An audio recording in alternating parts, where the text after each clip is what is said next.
welcome to Comic Books and You. Today we're talking about WildC.A.T.S Volume 6, Number 2. This is a follow-up to the last week's video. Like I said, I was going to catch up on this particular title as quickly as I could so we could be caught up with the monthly release. We're going to do the covers right now because those are the two covers that I have, and I haven't been able to find other ones in the wild. So the standard cover that we have here on the left side shows a nice action piece with two of the main characters and a villain that we have in this particular volume. I would have liked the tagline like they had on the first number. It's always nice to have those. It's a callback to the 80s and 90s style comics, which this is basically supposed to be. Overall, the action is great. The characters are great, and it looks interesting. It would catch eye of whoever is walking into a store and seeing this one. On the right, we've got a pin-up comic of Zealot. Nothing too particular. It is one of her more regular outfit. She's got the same style of haircut she has in this particular volume. A decent pin-up cover, but not something that I would have jumped on right away. But still an interesting one, nonetheless. We're going to go over a few character notes here. We see more of Deathblow in this particular number. He's depicted as a tough and sensible leader for the team. She goes to bat for their team member when they're in trouble, especially Cole, as standard. Grifter likes getting in trouble. As a Bioroid that died in the previous number, Deathblow comes back with a female body, which is not that unusual. It's not played for diversity, non-binary points here. I would say it's closer to a reference to things like Ghost in the Shell than anything else. We also have more of Ladytron, which they choose to call Maxine. In most of the scene, she gets mad when she gets called by her call sign during a scene earlier in the comic. She is depicted as a drug-addicted nymphomaniac cyborg, so that's pretty much on point with what her original character was.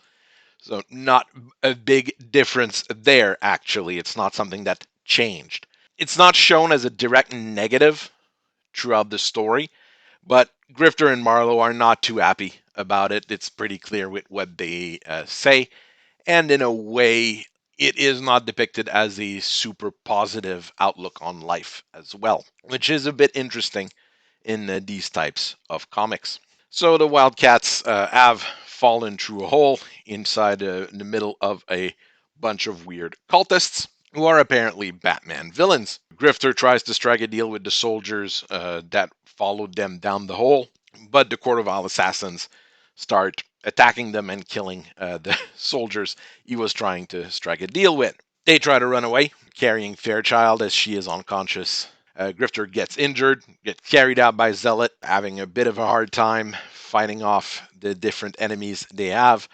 They reach a point where Void is able to teleport them out of the situation. 2 days later, we've got Grifter in a hospital who's trying to basically con a nurse while he's waiting there. The con is basically explaining the origin of the Injustice storyline. So once again, another plot point taken from Multiverse comic there. And he gets visited by Ladytron, that advise him that the next meeting of the board of director is about to happen, and that Marlowe is not too happy with them not having a geneticist yet. Grifter tries to get up and go to that particular meeting. At the meeting of the heads of the different departments, what we have at ALO is a bit of dissension in the ranks between the heads of the different organization. The head of genetics gets into it with Mr. Freeze's wife and gets half frozen before Grifter bursts in, and the head of genetics berates him for killing the desired geneticist. But Deathblow, which is the head of the crisis aversion team, goes to bat for him. Grifter remains extremely professional in face of Deathblow's new body, and he's extremely professional as well in asking to follow up with the Court of Owl. But the Void explains to him that they are not a threat to their greater plan and denies him the opportunity. As usual, Grifter follows order to the letter and doesn't try to go back to the now abandoned building they raided the day before with Voodoo to try to figure out what is going on and what was happening. While he is doing that, Marlowe's at a party and gets attacked by an assassin after he reveals Grifter's name. Spartan, still under the guise of Jack Cole, intercepts the bullet in his hand before Zealot chases the assassin and kicks him out of a window before getting into a fight with a variety of other assassins. They go out to Marlowe's mansion, and they're trying to figure out what the next move is going to be. He commands Grifter for taking the initiative to investigate the Court of Owls and taking Voodoo with him, obviously. Feeling that they got a bit outmaneuvered, Marlowe says that they will go public, which leads to a presentation of Alo's superhero team, the Seven Soldiers of Victory. So this is a continuation from the week before. It's a pretty decent story overall. We'll go through a few things now in regards to the volume itself. First thing I want to say is that there is an acknowledgement for the death of Carlos Pacheco, who died on the 9th of November 2022. It's always good when a company like DC acknowledges the passing of some of their contributors. They worked for them for a while. They worked for them, with them. They often brought their own perspective and their own line to the work. Carlos Pacheco has a pretty good track record and was appreciated by his peers. So it isn't one person that I believe will be missed in this industry. Text, we're not going to go into depth here like we sometimes do. Still nice that we have colors in this DC comic. We sometimes see this lacking, and in this particular volume, there might be a few places that are a bit darkly lit, but most of the time we got clear color, clear characters, and it's easy to follow the action. The line work is more consistent than in the first number as well. Except on the last 2 pages or so. We'll talk about that a bit more later. And I'll be honest, most of the art in this book is far superior to what we see in other books. And even on this particular poster there is in the comic for an ad for Dark Crisis. If I saw this on a cover, I would probably laugh and never touch that comic or that series. As far as advertisement goes, once again, it is loaded with ads like most modern comics, unfortunately. The front flap is an ad for the Kubert School, an art academy funded by Joe Kubert. This is an ad that makes money for DC because it's not an actual, Warner Brother internal money going left from the left pocket to the right pocket. John Kubert Academy is probably sponsored heavily by Warner Brothers, however, but it is not a catastrophic type of ad. On the back flap, we have Doom Patrol, which is canceled, and the back cover is the awful-looking Titans series from HBO. I honestly am confused as to what they are going to do going forward once all of those shows are canceled as far as ads go. They're probably just going to double down on the movie ads and such, but it's not looking good. We've got an ad for Batman One Bad Day Catwoman #1. That's one hell of a mouthful. It does break the action sequence at the start with the hospital part, so that's a good place for an ad. But then we get multiple ads in close succession, which break up the reading a little bit more. A 2-page for Batman and Spawn. Once again, that's a pretty good ad in this type of comics. We've got an ad for Danger Street, Batman One Dark Knight, a 2-page ad for Dark Crisis, which is was the ongoing event at the time, leading to the publishing initiative, not soft reboot, because they don't like us using that term. Near the end, we get a Batman Ush 20th Anniversary Edition ad, which is good. This is an important story in Batman. Even though I'm not a huge fan of it, I do understand where it's coming from. And compared to the first volume, it doesn't break up the action in the story as much, the various ads, so I'm a bit more conciliant. Most of the panels are really good in this volume, except the final panel with the Seven Soldiers of Victory.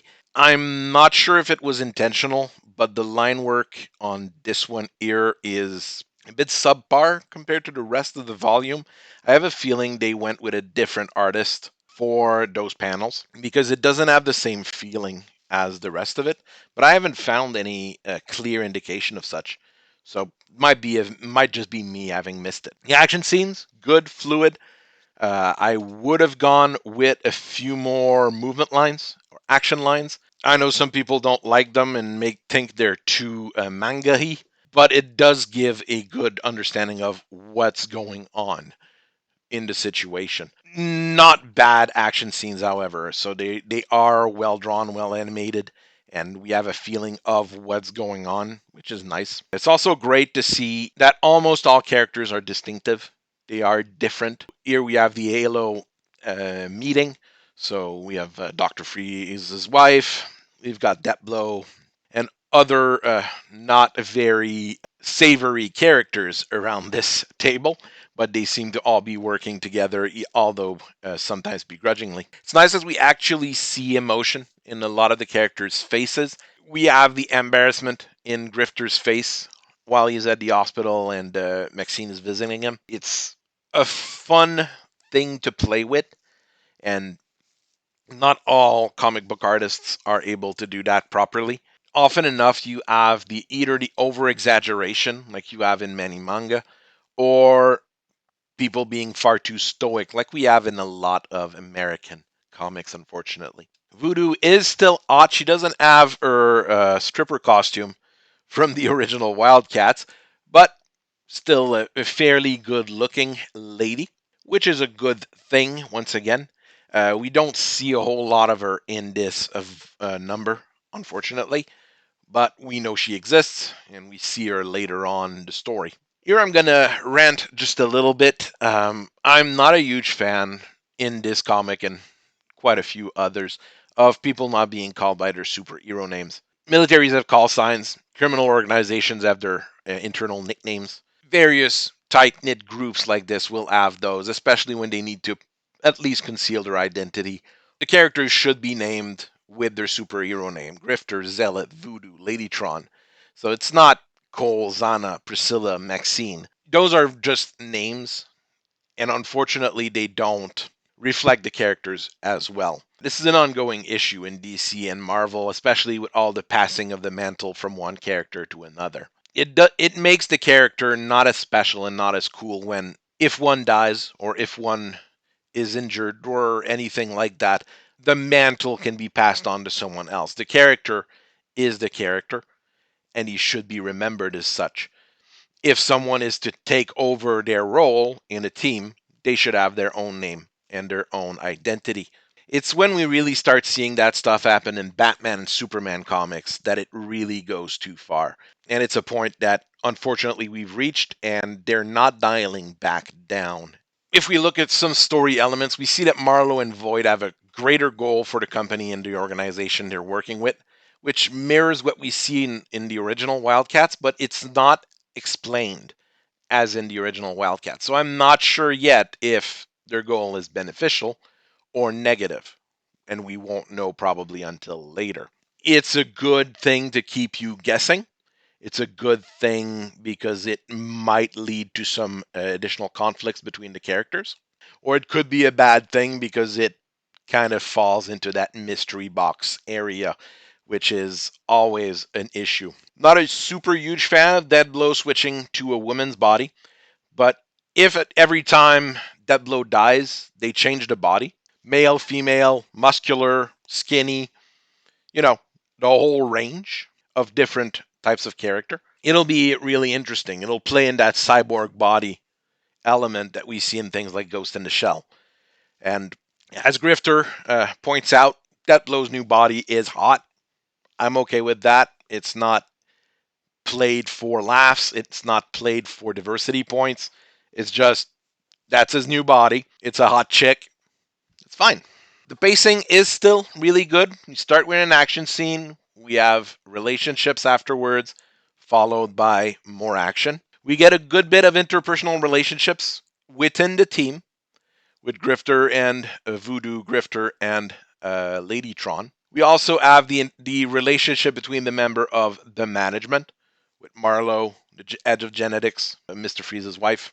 So we've got a few different things there. Probably would have enjoyed about 2 extra pages of investigation with Grifter and Voodoo, not just to see more of her, but just to have a bit of a longer stretch there where we see them act together, trying to find some clues and find some information as to what is going on. The end action scene with Spartan and Zealot is pretty good. We don't see much of Spartan, but we have basically a nice 2-page fold of Zealot kicking ass, which is wonderful. Ends with a soft cliffhanger. We had a hard cliffhanger previous volume, soft cliffhanger this time. So we know the story is gonna go somewhere, and we don't have all the details. But it's not will they or won't they die from what's going on. Very good pacing for an American comic, especially modern ones. But as I said, I would have used maybe 2 to 4 more pages, 2 for the investigation, and probably 2 more for the action, probably at the start. Give more of a feel of Grifter and Zealot versus the Court of Owls and the power armored soldiers. Would have been a longer but tighter package. Hard to explain saying it like that, but that's what I feel. Story is moving along pretty well. None of the characters are annoying. None of them are insulting to our intelligence. Grifter is portrayed as a dashing rogue rather than a brooding anti-hero or just an anti-hero. It's an extremely popular archetype. It works in almost all situations, and it's a thing that we can easily connect with. The reason why Han Solo is often stated to be the most popular character in Star Wars, as an example. All the female characters, except for Void, are on the 8 to 10 odd scale, while they are also in the range of 6 to 10 on the crazy scale. You can find a video on that on YouTube. It's a very informative. We see Maul and Majestic at the end of the number, which are important original or almost original member of Wildcats. So they were missing in the first number. Now we see them. We're still missing Warblade. The original cast of Wildcats is slowly joining and integrating the story.